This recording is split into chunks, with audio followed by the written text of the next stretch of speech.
Today on the Strong Women podcast, we have the pleasure of having a guest back, and not just any guest, but one of our male guests that we allow on the podcast. No, just kidding. We love we love the men that come on our podcast. They're wonderful men.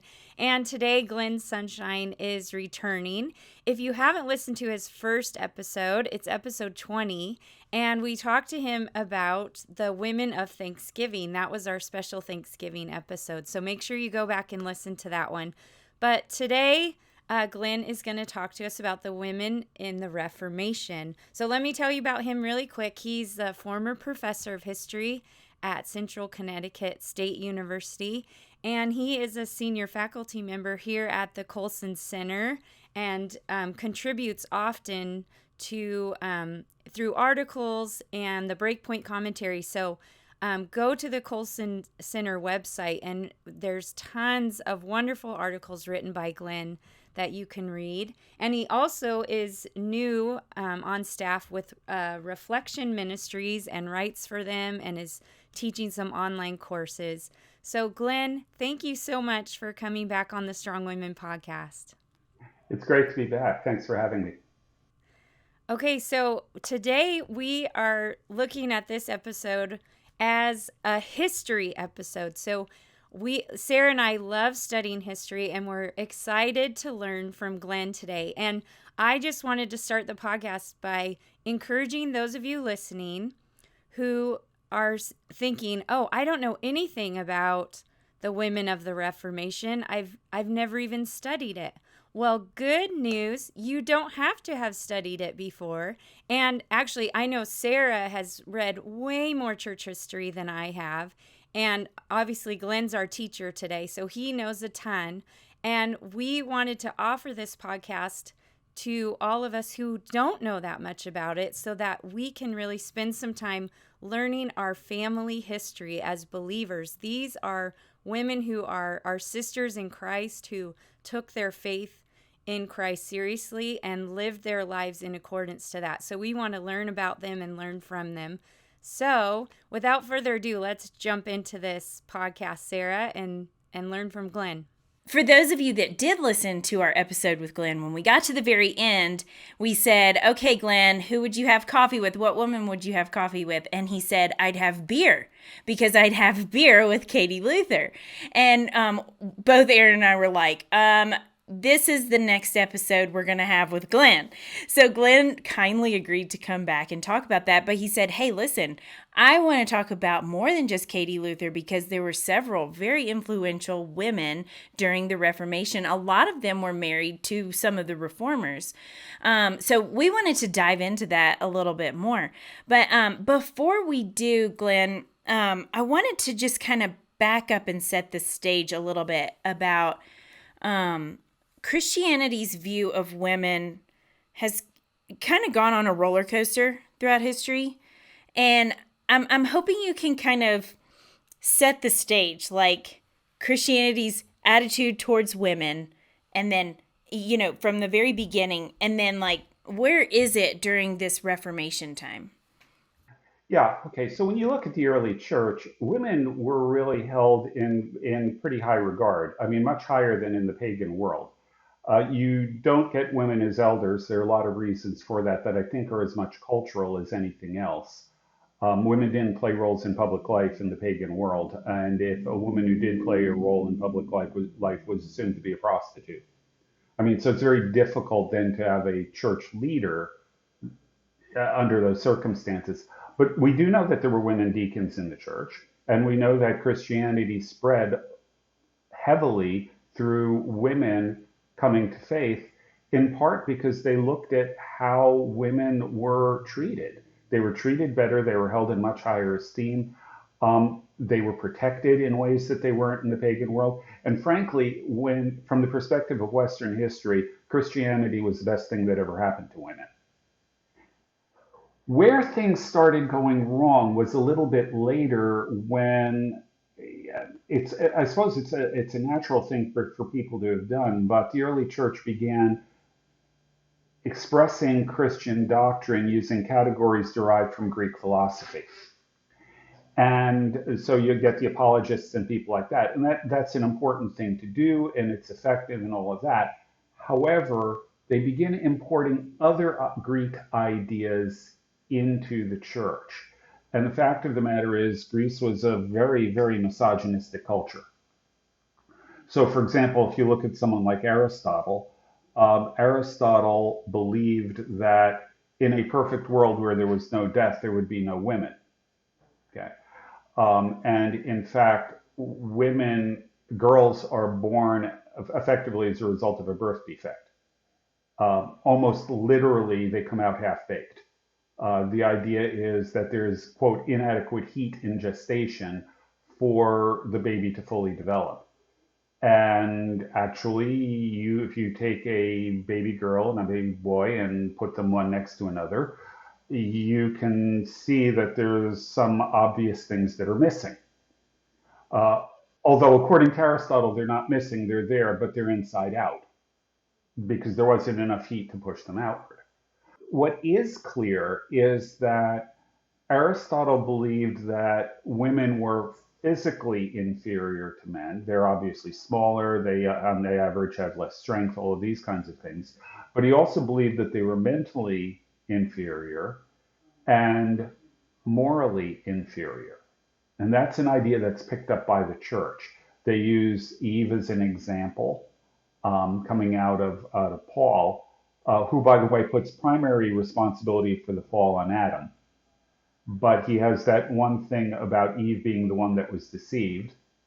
And they run with that and mix it with this sort of Greek misogynistic attitude so that women are unreliable, they're untrustworthy, they're morally deficient, they're intellectually deficient, they're physically deficient, all of these kinds of things. Can I ask a clarity question? So that, because like you said, the early church, in scripture does have a high view of women. And then is it a time that you can put your finger on that's like, okay, now it's starting to look different? It's already starting as early as the second century, Okay. but it's going to develop from there. Again, it's because of the influx of Greek philosophical thinking during this time period that's going to really kind of, distort the biblical view of women. It doesn't help that the Roman Empire was a lot like our culture. It was heavily oversexed. If anything, it was worse than ours in many respects. And so Christian morality, insisting that sexuality be limited to marriage and so on, in a lot of ways, there was kind of a hypercorrection that took place that viewed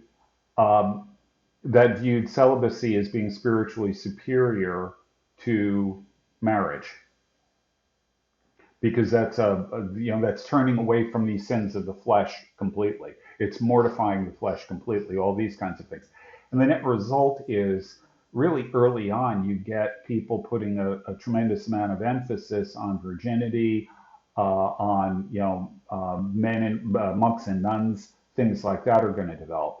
Although in the Catholic Church, clerical marriage is not officially banned until the late 12th, early 13th century. There were struggles against it prior to that, but that's when it becomes official doctrine. Orthodox Church priests can still marry.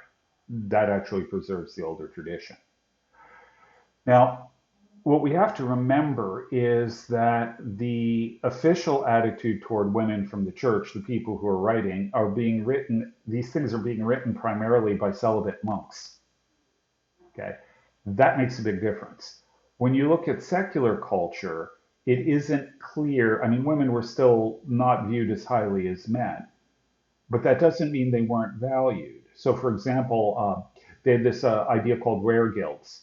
A rare guilt was the idea if I accidentally or on purpose end up killing somebody in your family or clan, that would result in a vendetta. You'd come after my family and start, this could get really nasty, killing each other off. In order to short circuit that, there was this practice called rare guilts, where you could pay, it's literally, loosely translated, it's a life price. You could pay the price of the person whom you killed, depending on social status and things like that. And the interesting thing is, when wereguilds were common, women's wereguilds were higher than men of comparable status Really? Now, why was that? because women bear children. Oh. Okay, so the situation is much more complicated than it's usually made out to be. When you get to the Middle Ages, particularly the Central Middle Ages, what you find is women are, with some exceptions, women are not playing roles in the church. The exceptions being mystics. The route to influence in the church is through mysticism for women. But you do see in the Central Middle Ages, women are allowed to buy and sell land, operate businesses, things like that. If you read the first autobiography in English, which is by a woman, the autobiography of Marguerite Kemp, the book of Marguerite Kemp, you will see she is, she's heavily involved in business and things like that from a good part of the first part of the biography. So this was not at all unusual. That begins to get curtailed after really late 15th century, 16th century. I can't get into all the economics here, but there are a number of changes that start producing real stresses in the European economy. And what ends up happening is a lot of people scapegoat women as being at fault here. The reason why this journeyman can't get a job is because a woman is there in the guild. So there's this big push to get women out of economic life. And along with that, there was a sense that society was going in the wrong direction. And so women were increasingly pushed out of public life in general. And that's really only happening in the late 1400s. But this is the context where we're heading into with the Reformation. The Reformation is going to produce huge changes in this. Okay, can I ask two questions about that? One is a comment, and it's about so you were talking about the economic side of things, and women were accused, if anything went wrong, women were being accused of putting a curse on somebody or seducing somebody, right? I'm not overreading that, am I? Yeah, you are actually. Okay. Yeah, That's okay. we have to be a little careful. You can correct me, Glenn. Yeah, the witch hunts, which is what you're really pointing to here. The witch hunts start in the late 15th century, continue through 16th century, really dying out. Mostly, they're gone in most of Europe by the 17th century. Salem is really sort of an outlier there. But they do continue a little bit later into the 18th century in Russia and places like that. The thing you have to remember about witch hunting, there are two things we need to keep in mind here. First of all, it was started off really by a book called the Malleus Maleficarum, which was written by two Dominicans, Kramer and Sprenger. And it's very, very obvious when you read this thing that these guys had issues. Freud would have had a field day with them. This is what happens when you get a couple of celibate monks who had no business not marrying somebody. This is really what you get. So there is a strong, heavy dose of misogyny in that. But it's worth noting that the reason why they wrote that book is prior to this, they'd been giving testimony at a witch trial and they were laughed out of court because they're giving all this lurid testimony about what this woman who was accused of witchcraft must have been doing. They had no evidence. And they were literally laughed out of court. So their views were not really necessarily that common. But once the book was written and approved by the Pope, it became sort of a manual for witch hunters, although there'll be several others that will come out. And they do tend to be misogynistic, although the Malleus is really the worst of them. What is significant, though, is that when you look at the witch trials, there are a couple of things that are worth noting. First of all, if you're going to be accused of witchcraft, you want to be tried in a church court rather than a secular court, because the church courts tended to be much more consistent in their application of the rules of evidence and things like that.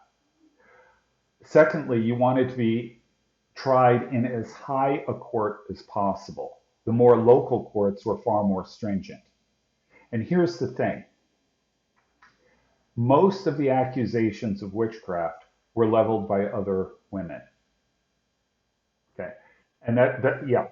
Um, there's a guy named Robin Briggs who did a book called Witches and Neighbors that's got this documented pretty thoroughly. Um, the reason for this is that most accusations of witchcraft have to do with things happening in the domestic sphere. You know, the cow has stopped giving milk. Someone had an accident at home or out in the field. The horse has gone lame. And people would assume that this was some sort of curse or something like that. You're always looking for a reason for misfortune. And this is one that was increasingly popular.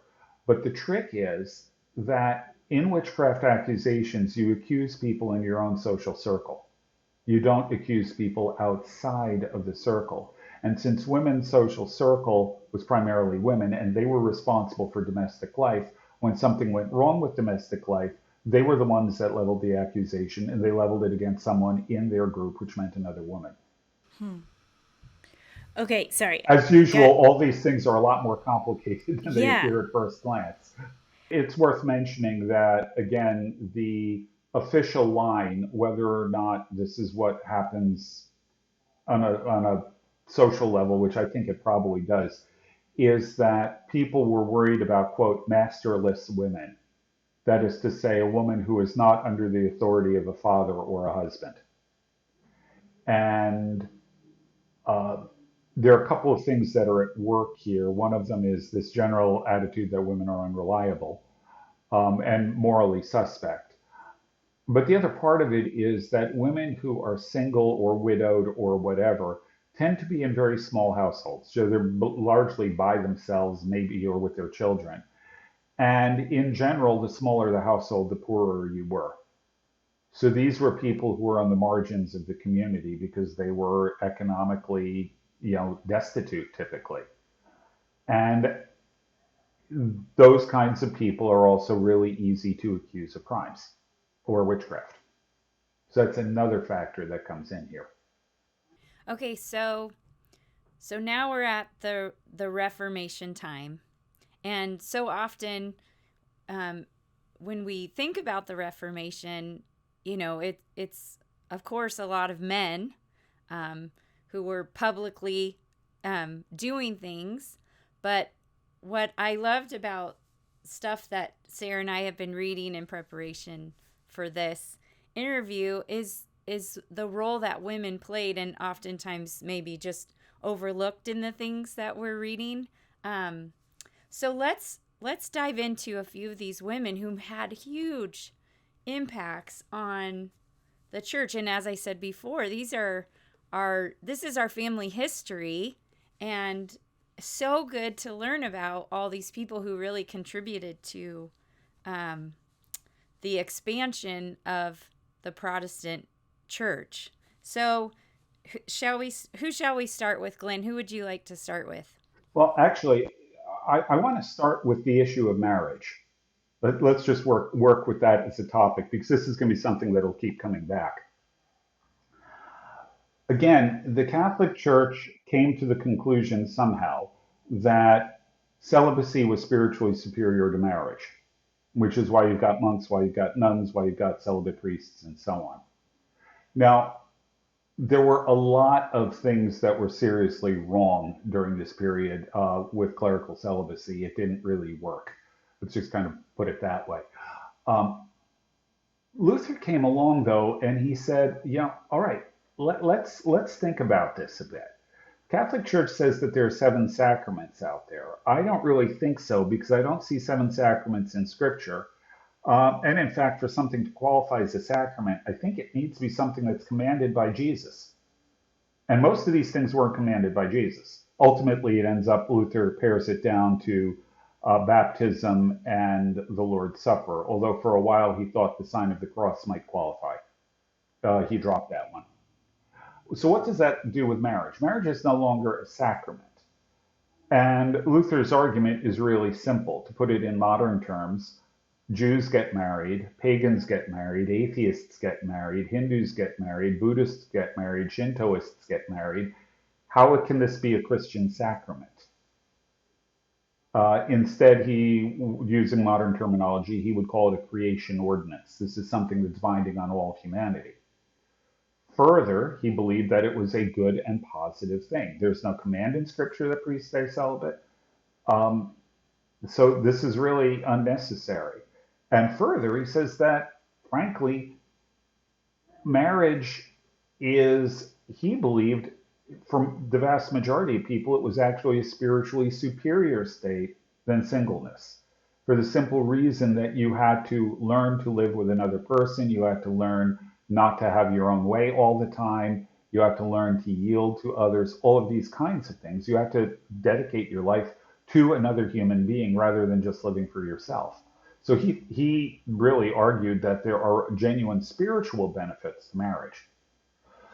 Now, once he began arguing this, and we'll talk about Katie a little bit later, once he began arguing this, one of the things that happened is that within Protestantism, the view became that clergy really needed to be married. And the reason for this, well, let's start with John Calvin. Calvin was a brilliant scholar, obviously. He worked for a while as a theological teacher in Geneva until he had a falling out with the magistrates who then kicked him out. He then went where he wanted to go, which was Strasbourg. The reformer in Strasbourg was a guy named Martin Bucer. And when Calvin arrived there, Bucer was really excited because he'd already made a name for himself as a theologian, and he became pastor of the French Refugee Church in Strasbourg. And one day, Bucer came up to him and said, "John, you're doing a great job, but there's only one problem." And Calvin said, "What's that?" And Bucer said, "You're not married." And John said, "I don't see the problem." And Bucer replied, "Well, you know Catholic priests are celibate, right?" "Yeah." "Well, you don't believe in clerical celibacy, do you?" "Yeah." "Well, then you got to get married." And Calvin said, "Wait a minute, wait, that doesn't follow. That's not logical. That doesn't follow." Bucer said, "Look, if you stay single in the context that we are in, where everybody is used to celibate Catholic priests, people are going to think you believe in clerical celibacy too. And we can't have that. You need to get married." So it was a pragmatic reason. It was a purely Yeah. pragmatic reason. I think that's so interesting too, because Calvin and Luther both, from what I've read from your writings, Glenn, it's not like Luther was arguing this because he had a girl in the wings ready to marry. He Absolutely actually not. wasn't considering marriage because he figured he'd be burned at the stake for his beliefs and to have a wife and kids that you're responsible for. So that's interesting to learn that about Calvin as well, that he wasn't like, "Oh, woohoo, I'm a Protestant, walking down the aisle. I have a lady ready," kind Yeah. of thing. Well, Luther thought it would be unfair to his wife for him to get married because he was an imperial outlaw, which meant literally that within the territory of the Holy Roman Empire, anyone who found Luther could kill him on sight with no repercussions. And you're right, he expected fully that sooner or later he was going to be the guest of honor at a public barbecue. So he had no intention of marrying. Now, Calvin, when Bucer told him this, Calvin's reaction was, now you remember Calvin's French, and they're very romantic people, the French. Calvin said, "I am way, way too busy to go courting. I'll tell you what I'll do. I'll prepare a list of qualifications. You Oh my screen some word. candidates, and I'll pick one." Oh my word. So is that how it happened? Well, not exactly. There is a happy ending here. Okay, good. Um, there, most of the people were pushing for a woman who was actually from a noble background. She was really gunning for Calvin. There's no question she wanted to marry him. Calvin didn't trust her. And now, by the way, there was a public list and a private list. The public list was things like godly woman, good household manager, so on. The private list included, I got to be able to get along with her, and she has to take at least some concern for my health because Calvin's health was starting to deteriorate. And Calvin, the second half of Calvin's life, he was suffering from so many things that it's kind of unbelievable that he was able to work at all. I mean, he dictated his commentary on Isaiah while he was bedridden with tuberculosis. I mean, so yeah, the guy had a work ethic that just staggers me. But in any event, what ended up happening is he rejected the person that they recommended, and he picked one that wasn't on the list. It was a woman by the name of Idelette de Bure. Idelette was a widow of an Anabaptist.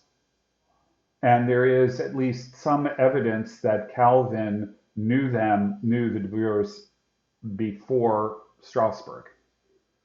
So she seems to have been an old friend. And it also, by the way, there's some indication that one of the reasons why Calvin wasn't quite so harsh against the Anabaptists may have been the influence of Idelette and her husband. So in any event, they got married, and they were very happy together. Unfortunately, Idelette, well, she got pregnant and then had an incredibly difficult labor that effectively shattered her health. The baby died, and a few years later, Idelette did. And the interesting thing is, Calvin never remarried.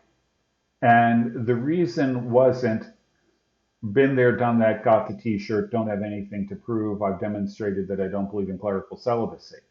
The reason is that he never stopped mourning Idelette for the rest of his life. You know, from what looks like this really unpromising start, they had a remarkable relationship.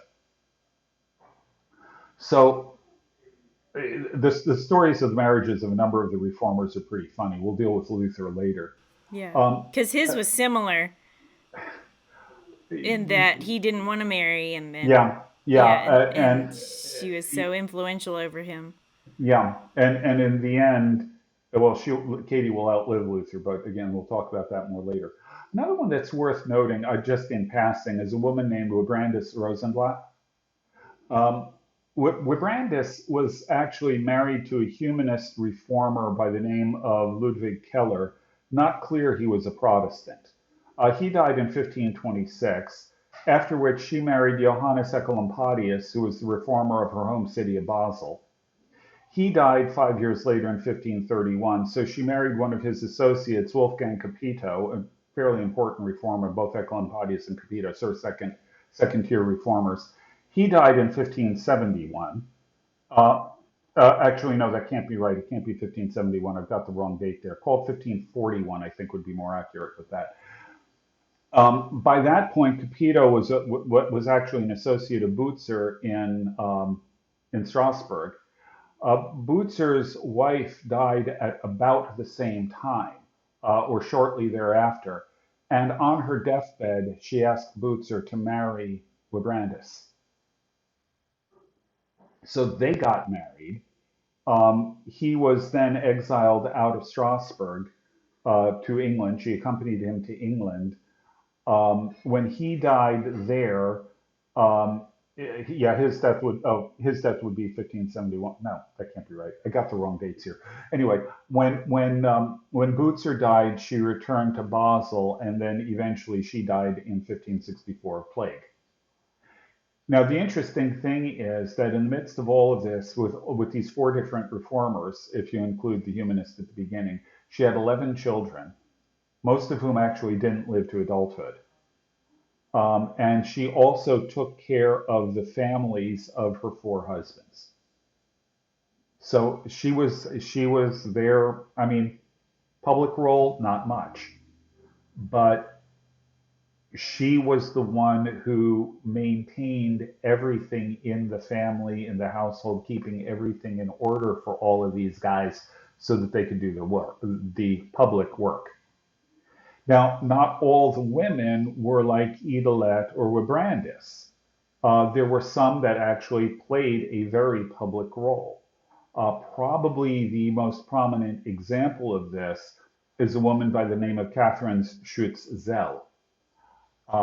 And actually, I had an article up on her at the Breakpoint website, but I think it's gone down. I think it's no longer up there. But at any rate, Katharina Schutz was born in Strasbourg, another one. In 1518, a young priest by the name of Matthew Zell was appointed by the Catholic Bishop of Strasbourg. Um, Unbeknownst probably to the bishop, Zell was a follower of Luther. The 95 Theses were published just the year before this. Um, Zell began teaching Luther's doctrine from the pulpit, convincing Katharina that Luther was right. Um, and then Luther began arguing that marriage was something that was an honorable estate even for clergy. And so about 5 years later, Catherine married Matthew Zell. And so he is actually going to be one of the first Protestant ministers to marry. And this was really controversial. Even Protestants weren't entirely sure what they thought of this. They may have accepted Luther's arguments, but they really weren't used to married clergy. The interesting thing is that Catherine had been given a good education by her parents, and she immediately began defending her marriage and the idea of clerical marriage as well, among other things, by pointing out the rampant sexual irregularities of the Catholic clergy. From there, she ended up uh, doing a whole lot of other kinds of things, the usual hospitality stuff that one might expect from a minister's wife in this period. But was also um, involved in dealing with the poor, with widows, with orphans, things like that. And along with this, particularly, she began writing. Initially, this was in support and to encourage the wives of men who were being persecuted for their faith. So, for example, this began with a group of men that were driven out of their hometown, leaving their wives behind, and they couldn't return literally under pain of death. So she wrote letters to them or treatises for them to encourage them to deal with this situation while their husbands were in basically in exile. But that was only the beginning. She began writing pamphlets, a prolific writer of pamphlets, um, promoting Protestant ideas. A lot of these, again, directed to the wives of Protestant leaders who were struggling or suffering because of their husbands' work. She was involved in the publication of the hymnal of the Bohemian Brethren. This will become the Moravian Brethren ultimately, or be related to the Moravian Brethren. So she's involved actually wrote an introduction to it. She's involved in promoting hymnody because she, like Luther, believed that song was incredibly important, both spiritually and to promote the Reformation. She published sermons, actually preached sermons. She was the most published woman theologian of the Reformation, yet nobody really knows anything about her. How was she received? I mean, like, that was pretty unusual, right? Oh, yeah. To preach. Yeah, and she was criticized. There was a lot of criticism of her, but her defense was, well, first, uh, Paul may have talked about women being silent in church, but Joel said that God's men servants and maid servants would prophesy. And so she didn't really see herself, as she put it, she wasn't John the Baptist rebuking the Pharisees. She was Balaam's ass rebuking his master. Um, and secondly, it's important to note that Matthew Zell, her husband, supported her in everything she did. And she did everything with the full support and consent of her husband. Thus, she said she was not violating any biblical precepts dealing with submission to your own husband, as it says in Ephesians, in her writings or in anything else that she was doing in public. So she was actually, like I said, a prolific writer. She preached.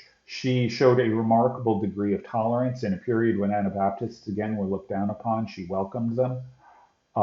Anybody who confessed Christ as Lord, she was good with.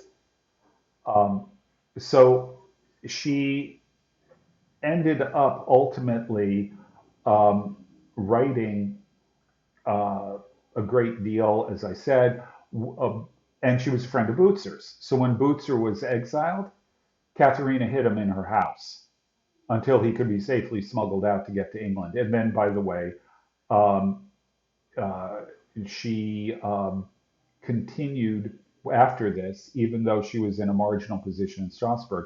She continued her work. She continued writing biblical studies, continued doing the diaconal work, the works of mercy, and so on.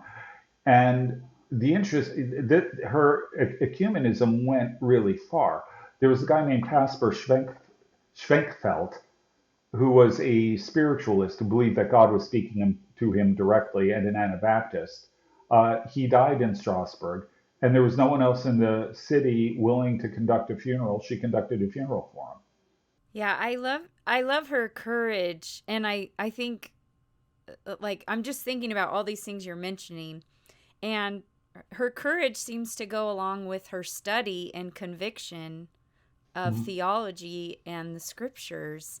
And I Absolutely. just I just don't want to overlook that. It's like she is smart, she's studying theology, she's convicted by her studies of the scripture, and so then she's clear on what boundaries are placed on her, how to um how to act in the church, all those things. I love that, and I love that I don't want to overlook that it's just she was a smart, studied woman, and so this enabled her to have the courage to speak at his funeral, to write these sermons, to agree with Luther about the power of the hymns and all that. And not to be like, it doesn't seem like she really cared about her reputation in the fact that like you said, if you believe in Jesus, that like we're on the same side kind of thing. Like, because this gentleman that died and didn't have a funeral, like, he was probably looked down on, right, as an Anabaptist. Oh man, yeah. And she just said, that's okay. My reputation is not what's important here. I just want to reinforce what Erin just said. The fact is, everything she did, she made sure that she had, by her best understanding, scriptural warrant. She refused to go beyond the boundaries that she saw set for her in Scripture, but she equally refused to accept constraints on her behavior that she didn't see supported by Scripture. And a thoroughly remarkable figure. So, Okay, speaking of writing a lot, the other lady, Marguerite Derucha. Just kidding. I can't pronounce her last name. How do you pronounce that? Marguerite d'Angoulême. Zell. Okay. Angoulême. She Angoulême. Marguerite was actually an interesting figure because she's sort of a reformer in her own right, but she stays essentially Catholic. She was the sister of Francis I of France. And she is, among people who study French literature, she's remembered as one of the critical founders of the modern French language because of her novels and her other writings. And she was always she was heavily influenced by Renaissance humanism, which is a good thing. And in France, that always involved social reform. But in France, social reform also included religious reform.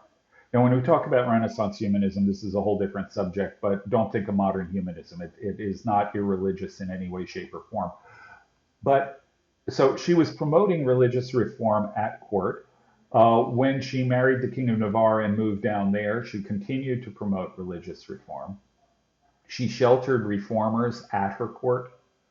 And she also, including John Calvin, by the way, and she also wrote, well, like I said, she wrote all kinds of things. She did a work called the Heptameron based on the Boccaccio's Decameron.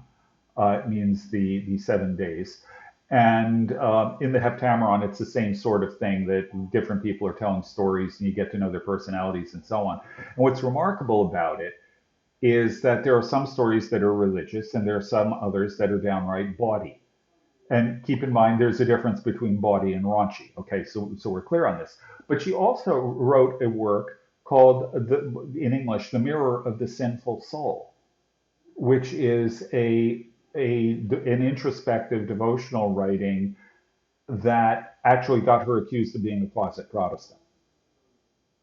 Now, Francis I, her brother, wasn't about to tolerate an accusation of heresy against his dear sister, so that went nowhere except it got the people who accused her of heresy in real trouble with Francis.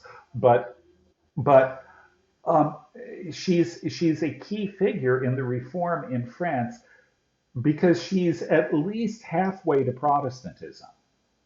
Um, and she's tolerant to Protestants and so on, while also promoting various kinds of reforms that were more acceptable within the French church. So Marguerite, again, is just a tremendously interesting character. Her daughter, Jeanne d'Albret, was a full-scale Protestant, and she will become the mother of the king who will become Henry IV, who was a Protestant, who ends up converting to Catholicism, and then issues the Edict of Nantes, which is an edict that allows for toleration of Protestants under certain conditions. So there's a long family history here that gets very, very complicated and very, very involved, but they're a fascinating group. So did she write poetry too? I believe she also did poetry, but Okay. she's best remembered for her prose writings. Most people Okay. would do both. It's worth noting, by the way, if you're interested in English history, uh, Catherine Parr, Henry VIII's last wife, was a Protestant, which was very dangerous in Henry's court because even though Henry was not a supporter of Catholicism, he really didn't like Protestants either. And Catherine Parr nearly got herself executed on at least one occasion over this. But she learned how to play Henry like a fiddle and managed to get herself out of it.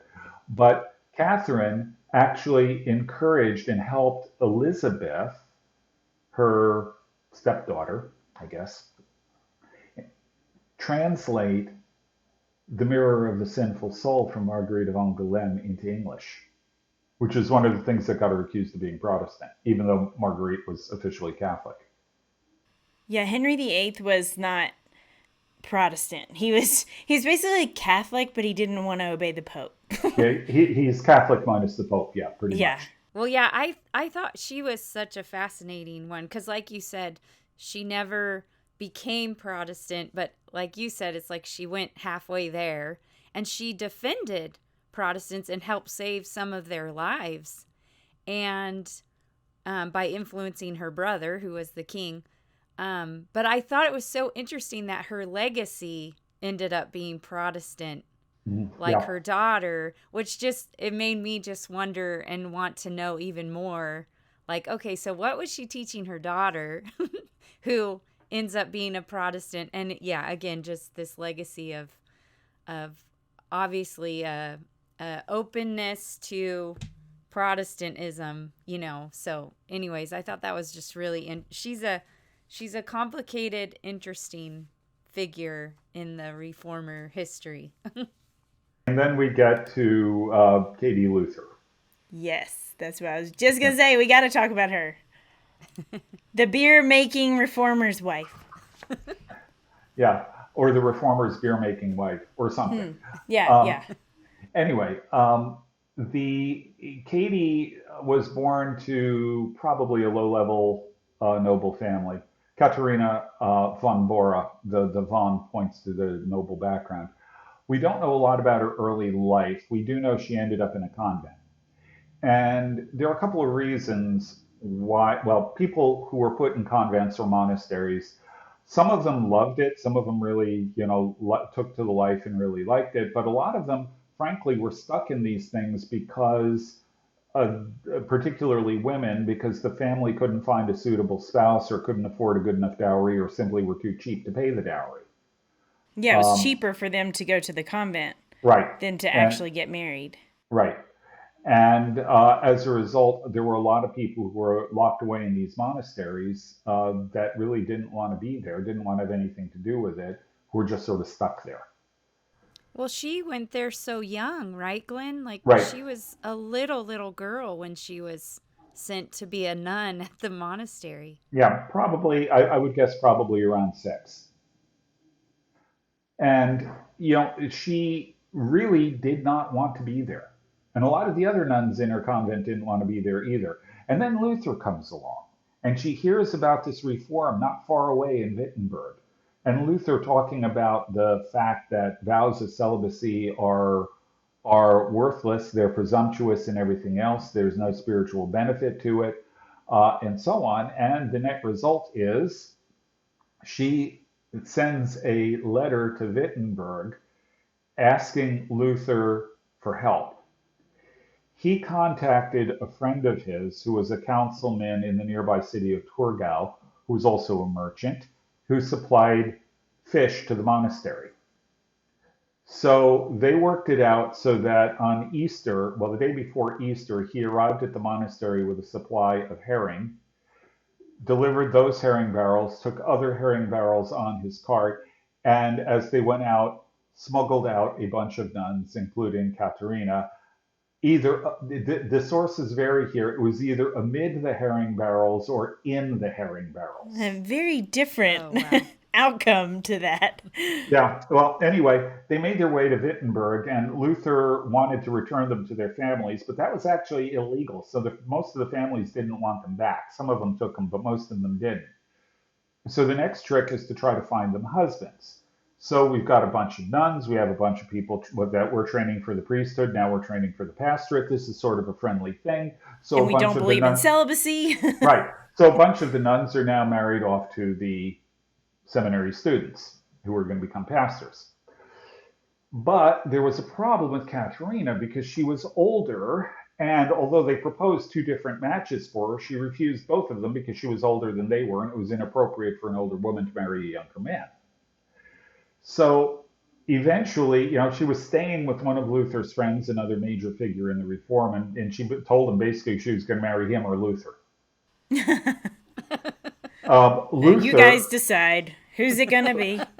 yeah, well, Luther had no interest in marrying because, like I said, he was figuring he was going to die soon. But it ended up not being Amsdorff, it ended up being Luther. And I will be honest with you, I think Katie had him in mind from day one. Um, but she ends up, marrying Luther.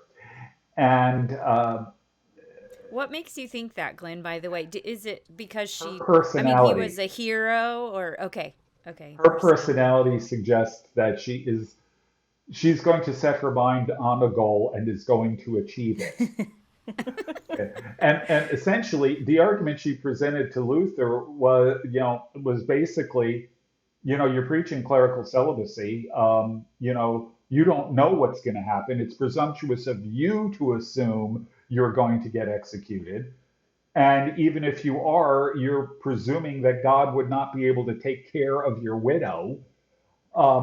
These are the sorts of things that That's romantic. That's super romantic. yeah, and Luther couldn't really come up with a good reason not to marry her, or couldn't overcome her arguments, which, by the way, says something for Katie right there. And so they end up getting married. Now, And he sees it as like a sacrificial thing. Like, well, right? yeah, this is not something that he wanted, but he saw the power of the arguments and so went along, basically. And the elector gave him actually an old cloister known as the Black Cloister in Wittenberg. You can visit it today, by the way. The Black Cloister to live in, and so it was obviously too big for just them and the numerous children that they would have.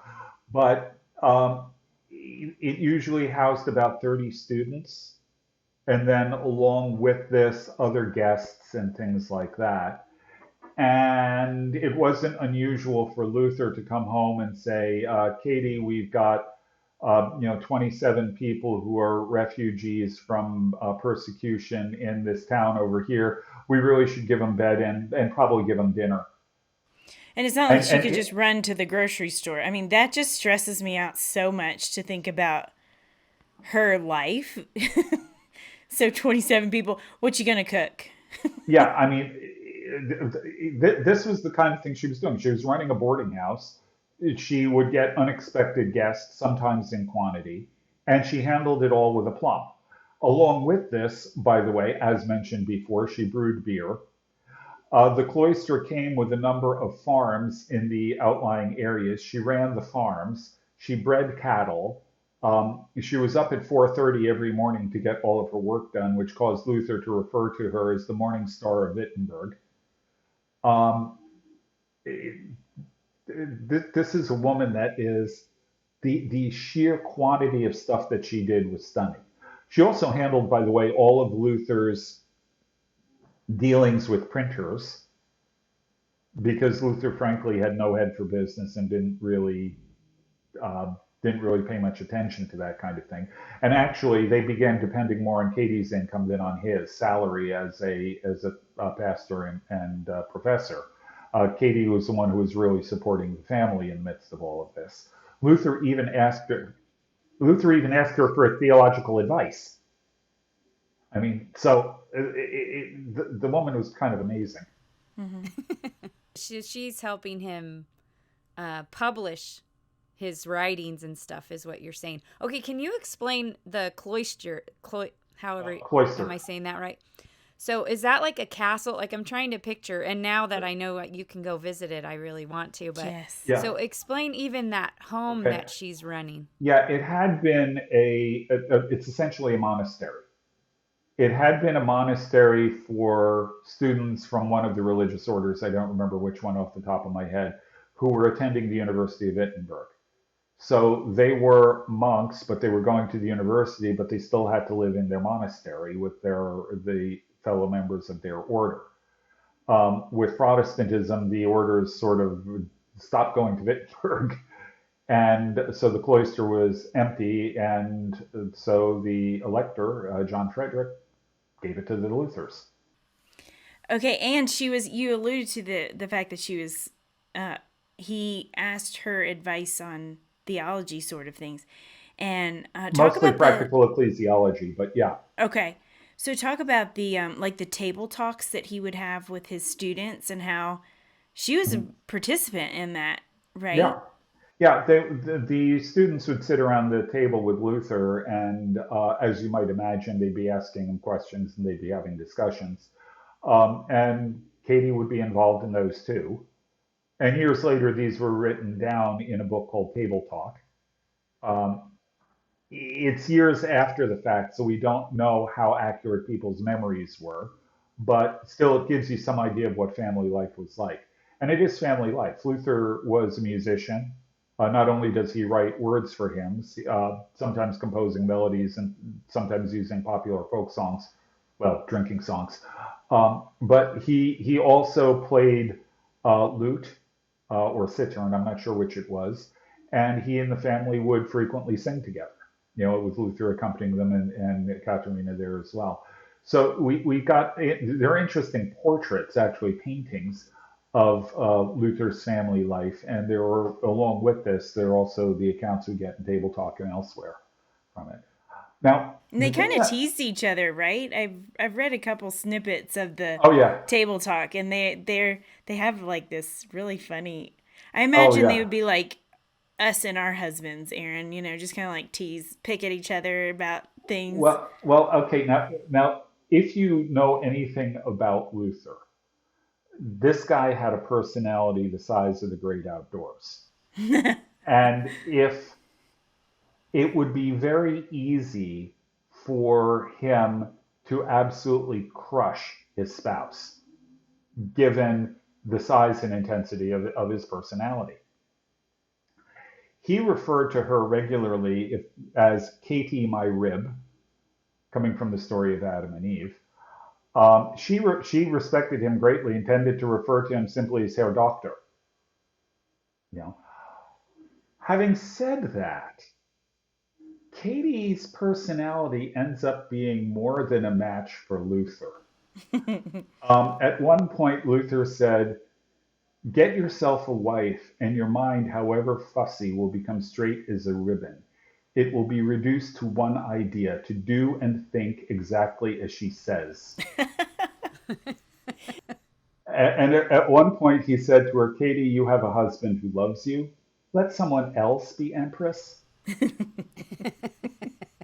So, yeah, you get the real sense that they were a great partnership. Um, I'm gonna read that line about about to my husband. I'm gonna read that line about the do and think as she wishes, and I'm yeah, gonna say this is Luther, honey. I mean, no, but so to that point, Glenn, I like that you're unpacking because you talked about his reluctancy to get married, but boy, did his opinion of her as his partner really changed, didn't it? He had a love and respect for her that I've played up his reluctance to get married, but I don't think he'd have married her if he didn't if he didn't think highly of her. So I don't think he'd have married just anybody under any circumstances. He thought well of her. So yeah, remarkable story, remarkable figures. I mean, we could talk about Katie all day. I mean, in terms of just what she was able to accomplish. Unfortunately, though, when Luther died, he advised her to sell the cloister and the farms. And she was devastated on his death and refused to sell them. I think it's because it was their home. It was where all of her memories were. Unfortunately, when the Schmalkaldic Wars hit, which was a war between the Holy Roman Emperor, Catholic Holy Roman Empire, Emperor, and the Protestants, Wittenberg got overrun. She was driven away. When she got back, the farm was effectively destroyed. The cloister was ruined, and all of that. And she ended up living out the rest of her life really in poverty, only supported by the elector who gave her enough to live on with her and her children. Her last words, by the way, are reported are, "I will stick to Christ like a burr on cloth." Hmm. oh, That's that's beautiful. beautiful. Yeah. Yeah, she died as a result of a wagon accident. She was again out of her home, heading toward a place called Turgau, and she died in Turgau and was buried there. Well, man, this conversation has been so good. And I feel like I've learned a ton, haven't you, Aaron, about women I had no idea about. I know, and I want to link to some resources, Glenn. So, can we link to some of these articles? I guess we can link to some at Breakpoint that we can find. And do you have any other recommendations, Glenn? Well, there are a number of good books out on women in the Reformation. They're easy to find. Um, I would strong that some of them are actually some of the older ones are really good, particularly for stories. But I would just encourage you to do a search for those, and you can find a lot more people than I've mentioned here. There are good biographies. Well, there are at least reasonable biographies out about Katie Luther in particular, and some of the others haven't gotten the press that they deserve. But you can at least find more information on them in chapters in these various books on wives of the reformers or women of the Reformation. I recently just read this one about, do you say Katerina? Katerina or Catherine, it would be Okay. pronounced Katerina in German. Okay. And Martin Luther by Michelle Derucha, maybe? And it's the subtitle is The Radical Marriage of a Runaway Nun and a Renegade Monk. But it was good. I was kind of just I was a little bit disappointed not in the writer, but there's not as much about her as I was hoping there would be. And so there's a lot of speculation like, well, her day could have looked like this or this is probably what happened. And that's just, that's not the author's fault, but she did pull it together really nicely and I learned a lot about the two of them. But A tip for would-be reformers: marry a good business partner. yeah. That's Yes. right. Okay, before we let you go, Glenn, the last time we had you on the podcast, there were several things that you said that just stuck with Sarah and I. Can you tell? But Okay, but another thing you mentioned is that if you came back, that you wanted to talk about your own mother. And so we always have these ending questions, which you answered in the first podcast. So our ending question for you today is about the woman in your life that was there from the very beginning. And would you just tell us about your mother, as we know she had a huge impact on the man that you grew up to be? This is not the easiest thing to do in a short period of time. My mother was about 5'2", 114 pounds, and was an absolute force of nature. Though she Uh, be small, she be fierce. Isn't that the Shakespeare line? yeah, yeah. My mother um, well, if all the pregnancies had come to term and the children survived, there'd have been 12 of us. As it is, we ended up with 5 surviving boys and 1 surviving girl. Um, she, when I finally started school, I was the youngest. When I started school, she she had been a French major and a German minor and was effectively fluent in both. She once accidentally in a French class translated from French to German rather than French to English without Oh, wow. realizing she was doing it. Um, Whoops. yeah. Now her father spoke 7 languages, so it kind of runs in the family there. Wow. How many do you But speak? speak or read, I'd have to count, but 4 or 5 Okay, if you're including small. reading. That's so. Where? What have you done with your whole life, Glenn? Yeah. Well, my daughter Elizabeth's got 7. Okay, wow, Wow. that's So Oh amazing. yeah, my I gosh. mean, Okay, so so anyway, where did your mom grow up? You mentioned her dad. yeah, she grew up in New York. My grandfather immigrated here from what is now the Czech Republic. Um, she grew up in New York, spent a lot of time going, my grandfather wanted to make sure his 2 daughters were cultured. So they take them to the opera and to museums and things like that. So she just sort of grew up around this. Also worked in their deli. Um, but when I started school, she went back and did a couple of courses and then started teaching special ed. And she taught special ed in inner city Newark. In 1968, when the riots happened, she and my dad put my brothers and me in the car, those of us who were still at home, and drove us into the riot areas during the days to explain why they were happening, to make sure we understood that. Um, now, the kids she was working with were all emotionally disturbed. That was the classification in those days.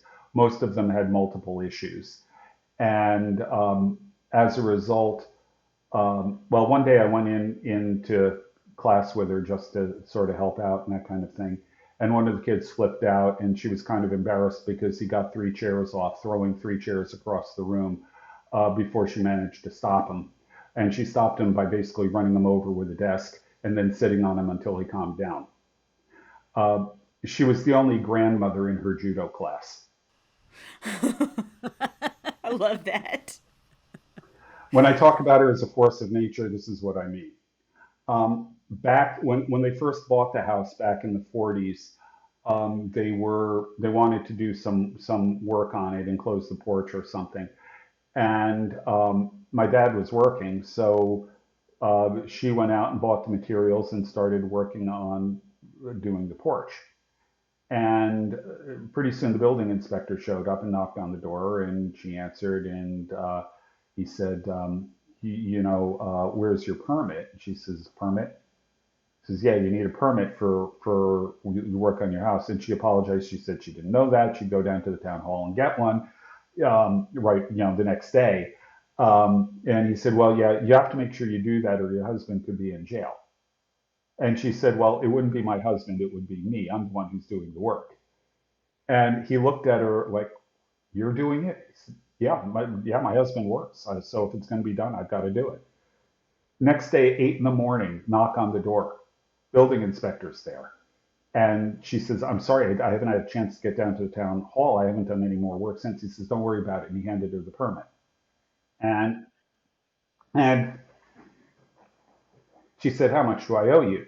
He said, nothing. Any woman who will do this, I'll support.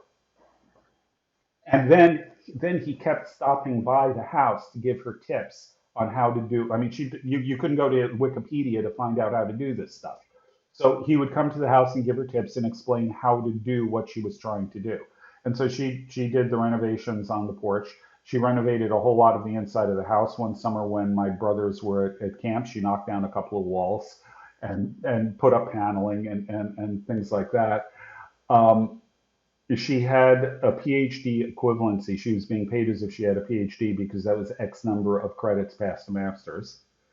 I can sort of go on and on. When at my mother's funeral, they read a short bio that she had written for one of the kids. They asked them to interview their grandparents about their lives. One of my great nieces. And Elizabeth, on hearing this, she was in college at the time. Elizabeth, on hearing this, And came that's up your to me. daughter, right? Yeah, my Just for daughter. clarity. Okay. Yeah, she came up to me and said, "I didn't know Grandma was a superhero." Oh. Well, she must have been charming. I Mhm. mean, she just Yeah, charmed everyone around her. It sounds like yeah, even the building inspector guy, for yeah. him to do that, she must have had just a magic about her. When Lynn and I got engaged, one of the first things she said is, "Just so you know, if you are expecting me to be like your mother, you got another thing coming." Oh. So, yeah. And Lynn is amazing. Lynn is amazing too. I mean, I'm not. She is This is. amazing. I am not dissing Lynn at all, but she's Yeah, very I know, different. but that goes to show how amazing your mom is. That Lynn would say, Yeah, "I'm not gonna be like her," but because Lynn is amazing in her own right. yeah, yeah. Wow. So, So what are some maybe key things you learned from your mom's character? um, oh gosh, uh, Is that too big of a question? yeah, it's way too big a question. The my all right. Let's start with this. All of my brothers played football. I played clarinet. Okay. And they never pushed me into sports. They always encouraged me to follow my own interests, to go my own direction, to be who I am, rather than trying to be somebody else. In my case, that meant they always were supportive of my performing arts activities, encouraging in my studies, all of these kinds of things. Um, And one of the more interesting ones was when I decided to go to grad school. I graduated from Michigan State, was working as a tech writer for a few years when I tried to figure out what I really wanted to be when I grew up. And we decided that the right thing for me to do would be to go to grad school and aim at becoming a professor. Um, my parents, both of them, came up to me at that point and said, "All right, we're going to say this once and you're never going to hear it again. We don't think this is a good idea. There are a lot of things you don't know about the profession. We really don't think this is a good idea." I said, "Okay." And I went forward and did grad school. Um, they never mentioned it again, except once. When they mentioned it again, they said, "We are really proud of you. We were wrong. This is what you should be doing." Wow, Wow, that's really neat. that's humility. So, the encouragement to work hard, to pursue my interests, to not try to be someone I'm not, Hmm. all of those kinds of things are values that I got from them. Hmm. Mm. I have to include my dad in that too. Yeah, they're a team. Yep, So how old was she when she passed? mid 90s. I don't remember exactly. Wow. She was just shy of 42 when I was born. Okay. Wow. My oldest brother is 17 years older than me. Oh wow. Okay. So, That's the span I have between my kids, my five kids too, Hmm. 17 years. So, well, Glenn, thank you for sharing. I feel like I got to meet your mom today. So, thanks Hmm. for sharing her with us. And And thank you for coming on the podcast again and being our teacher and inspiring us to, I just want to learn more and more after our conversations. And I just appreciate all your work and all that you do. Okay, but before we let you go, Glenn, I have one more question. Because I know you've already been on twice, and you know we're going to ask you to come on again. I hope you know that. And I feel like you don't have a choice. You need to agree because you just love us, because we love you. But anyway, who should we talk about next? How about looking at some non-Western women, Asia, Africa? There are a lot Yes. of really interesting Christian women who've done great things from those parts of the world that we tend to ignore. Yes. Let's do it. Let's do it. Okay, sounds Okay, good. well, thank you so much, Glenn. Well, thanks for having me. I always enjoy talking with you.